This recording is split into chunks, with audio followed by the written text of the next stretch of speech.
से न तलवार से, न तीर से न तलवार से, न गोलियों की बौछार से, बंदा डरता है तो सिर्फ परवरदिगार से।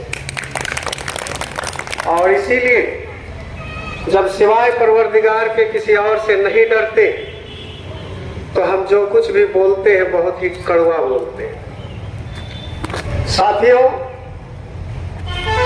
जो मानपत्र बिहार राज्य शिक्षक संघर्ष समन्वय समिति प्रखंड इकाई कोढ़ा के द्वारा तैयार की गई है, मैंने उसका गहन अध्ययन किया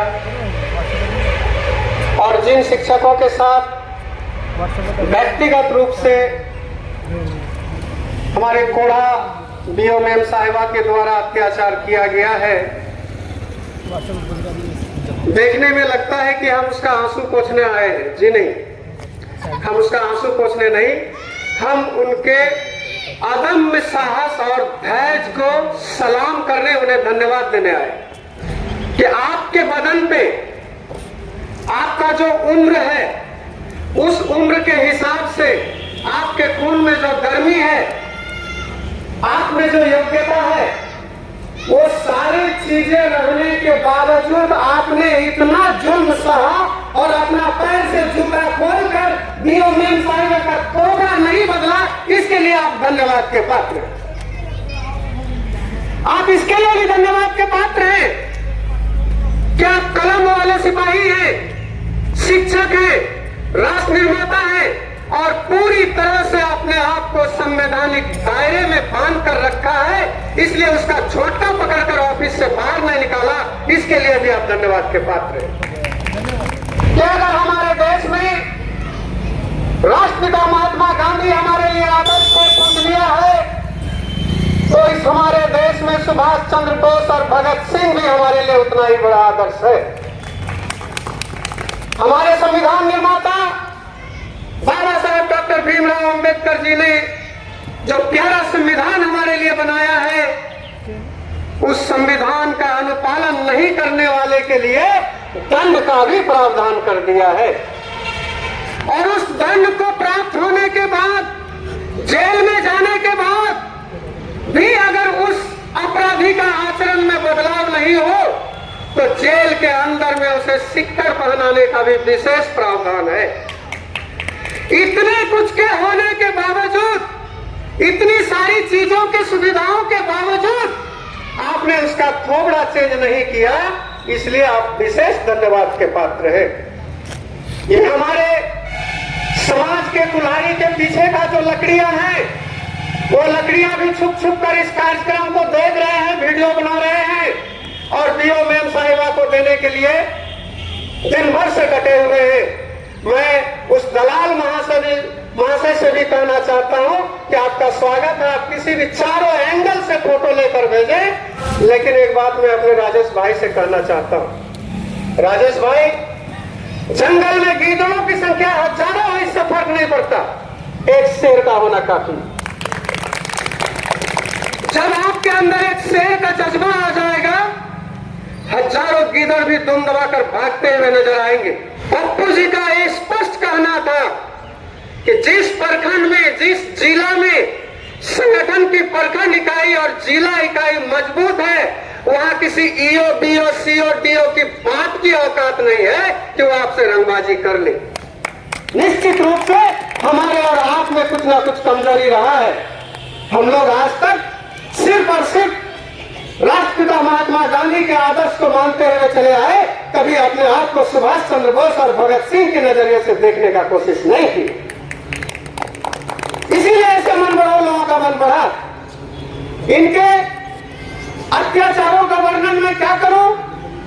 ये इतने महान पदाधिकारी हैं कि क्षेत्रीय शिक्षा उपनिदेशक महोदय, जो शिक्षा विभाग का कमिश्नरी लेवल का सबसे बड़ा पदाधिकारी है, जिला शिक्षा पदाधिकारी महोदय, जो शिक्षा विभाग का जिला का कलेक्टर है, उनके बातों को भी ये नहीं मानते। और हमारे आरटीडी हो या जिला शिक्षा पदाधिकारी हो, चपड़ गंडू एक शब्द है जिसको दूसरी भाषा में हिजड़ा कहा जाता है, हिजड़े की तरह उसके अमान्य होते जा रहा है और ये हिजड़े चुपचाप बर्दाश्त करते जा रहे हैं। क्यों? क्योंकि हम तो उसे हिजड़ा समझ रहे थे, वास्तव में वो हिजड़ा नहीं था। जब हमें अंदर की कहानियों को उठाकर अंदर का लिफाफा देखा तो पता चला कि वो डीओ के द्वारा लूटे गए हड्डियों का एक हिस्सेदार कुत्ता है। हमारा डीओ के वसूले हुए पैसे का एक हिस्सेदार है, हड्डी चूसता है रातों को। और ये बीओ साहिबा हमारे प्रखंड अध्यक्ष को कहते हैं गेट आउट। तमीजुद्दीन पे आरोप लगा दिया कि तमीजुद्दीन मेरा पीछा करता है। अरे वाह, इस धरना के बाद कंटिन्यू, एक सप्ताह के बाद कंटिन्यू धरना हम स्थापना कार्यालय में देंगे और उस डीओ साहब को बताने का काम करेंगे कि आप जो हड्डी चूस रहे हैं डीओ मेम साहिबा के द्वारा फेंका गया, उस हड्डी का खबर मैं माननीय मुख्यमंत्री तक पहुंचाऊंगा इस धरना के माध्यम से। यह अभी अविनाश रविदास जी के सर्विस बुक पे निंदन का सजा लिखवाने के लिए उसका वेतन रोक कर रखा है। उसका सर्विस बुक में ये लिखेगा तभी वो वेतन भुगतान करेगा। बहुत अच्छी बात है।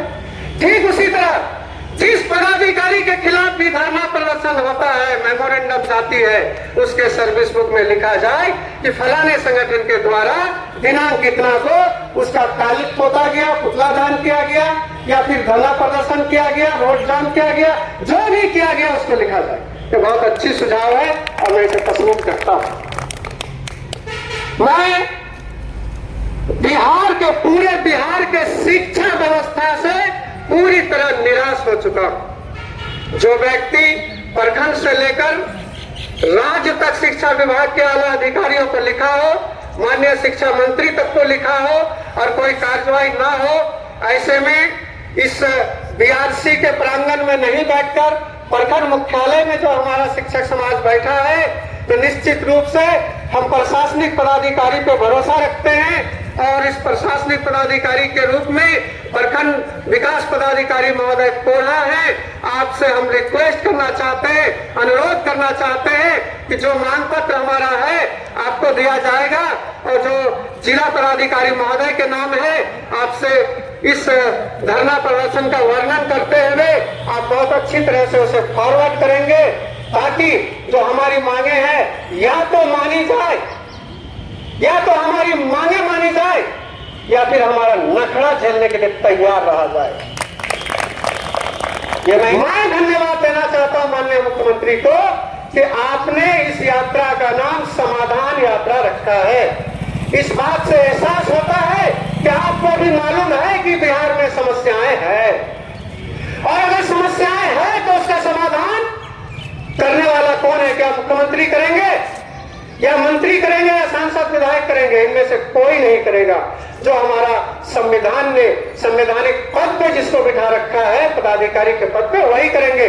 और वो अगर चपड़दंडू वाली काम करे अर्थात हिजड़े वाली काम करे तो उसको चूड़ी पहनाकर और घाघरा पहनाकर ट्रेन में डांस करवाएंगे, कुर्सी पे बैठने का अधिकार उससे हम छीन लेंगे। इसलिए एक मीडिया को साक्षात्कार में हमने कहा और कान की किज्जी साफ करके जो पदाधिकारी के दलाल महोदयगण हैं छुप छुप कर वीडियो बना रहे हैं, इस बात को स्पेशली नोट करें और पदाधिकारी को ले जाकर दिखावें कि जिस पदाधिकारी के कार्यालय में हमारी समस्याएं लंबित है वो पदाधिकारी मेरे विद्यालय में निरीक्षण में घुसने की हिमाकत ना करें।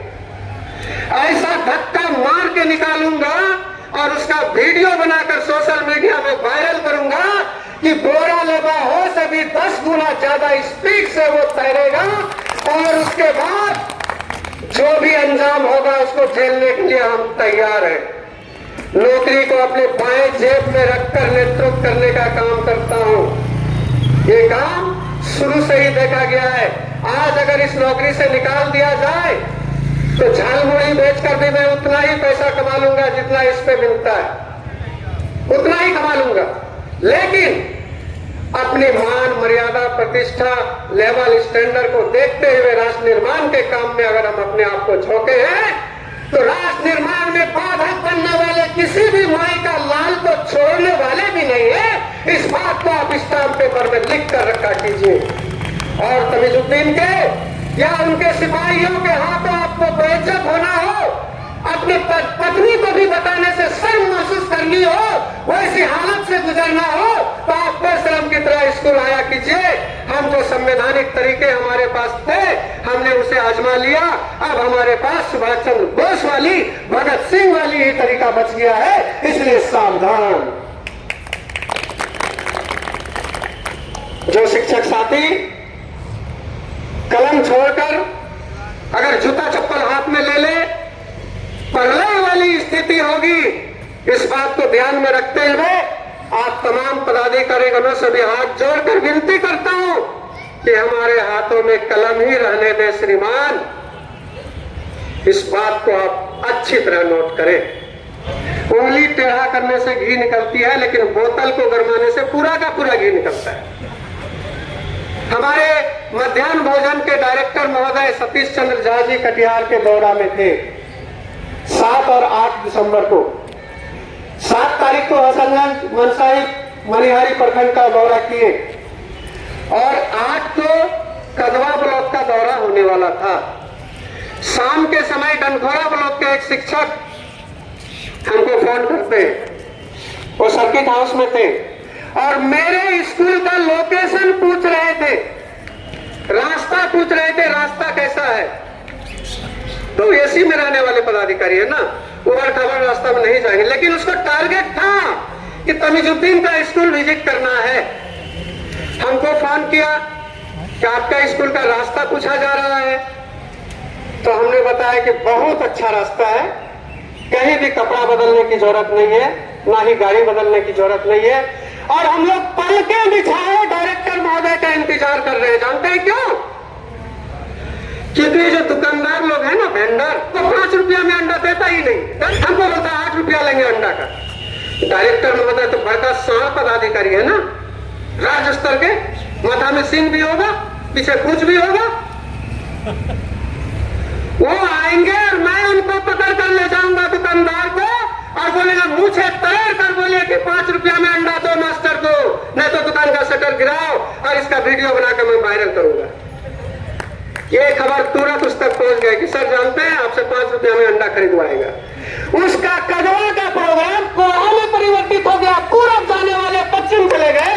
इसलिए साथियों, सिर्फ उंगली टेढ़ा मत कीजिए, बोतल गरमाने का काम कीजिए। हम संविधान का पूरा सम्मान करते, अनुपालन भी करते हैं। कब तक? एक मां अपने बच्चों को अपने जान से भी ज्यादा प्यार करती है, ये बात एक उक्ति से गलत साबित हुआ है। और जिसने अपनी जान हथेली पे ले लिया हो, उससे बड़ा खतरनाक एटम बम कोई नहीं हो सकता। खबरदार हो जाओ पदाधिकारी। हमने अपनी नौकरी ही नहीं, अपना जान को भी हथेली पे ले रखा है, इसलिए हम बोतल गरमाने का काम करते हैं। और 1 सप्ताह के बाद निरंतर धरना प्रदर्शन हमारा जिला मुख्यालय में होगा और हड्डी चूसने वाले हमारे पदाधिकारी को हम बताएंगे। उसके बाद 31 जनवरी को हमारी बेन साहिबा रिटायर होगी, उसका खूबसूरत सौंदर्य दर्शन को हम लोग आएंगे और एक पुतला बनाएंगे, क्योंकि वह हमारे बीच से इस नौकरी से हमेशा हमेशा के लिए जा रही होगी। इसलिए उसका पुतला का दान करके गंदी नाली में प्रवाहित करने का काम 31 जनवरी 2023 को हम शिक्षक समाज करेंगे।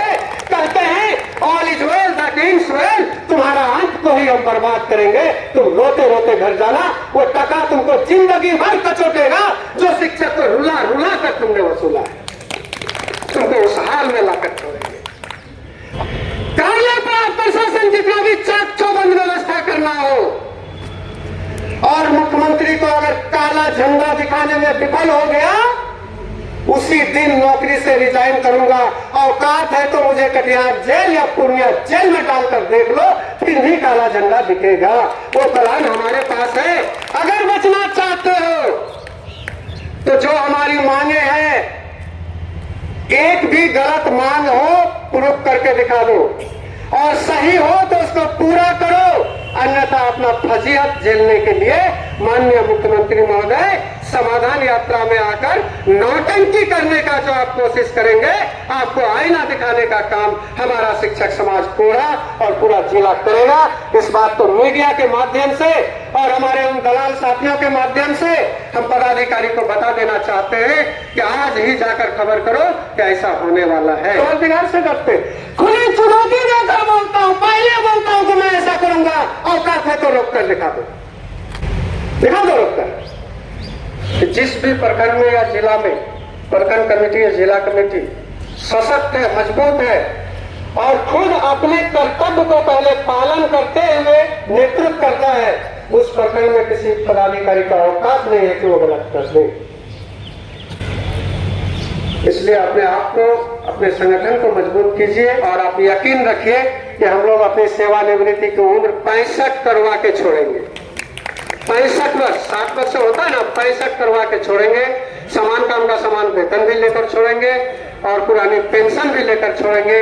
इन सभी के लिए जो बोतल गरमाने वाली नीति है, उस नीति पे आपको अमल करना होगा।